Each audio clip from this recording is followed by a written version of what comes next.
মধ্যপ্রাচ্যের যুদ্ধবিধ্বস্ত দেশ সিরিয়ায় আগামী সেপ্টেম্বর মাসে পার্লামেন্ট নির্বাচন অনুষ্ঠিত হবে বলে জানিয়েছে দেশটির নির্বাচন ব্যবস্থাপনা কমিটি। সাবেক প্রেসিডেন্ট বাশার আল আসাদের পতনের পর এটি হবে নতুন কর্তৃপক্ষের অধীনে দেশটির প্রথম নির্বাচন। অবশ্য পার্লামেন্টের 1/3 আসনে অন্তর্বর্তীকালীন প্রেসিডেন্ট আহমেদ আল শারা সরাসরি নিয়োগ দেবেন, আর বাকি আসনগুলোতে সরাসরি নির্বাচন অনুষ্ঠিত হবে। সোমবার সংবাদ মাধ্যম আল জাজিরা এক প্রতিবেদনে এই তথ্য জানায়।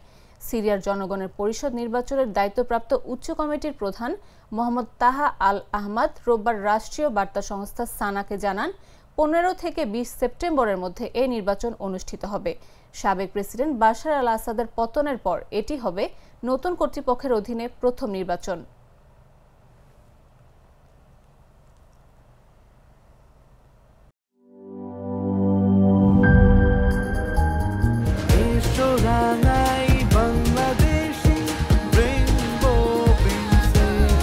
রেইনবো পেইন্টস, ছড়াও জীবনের রং।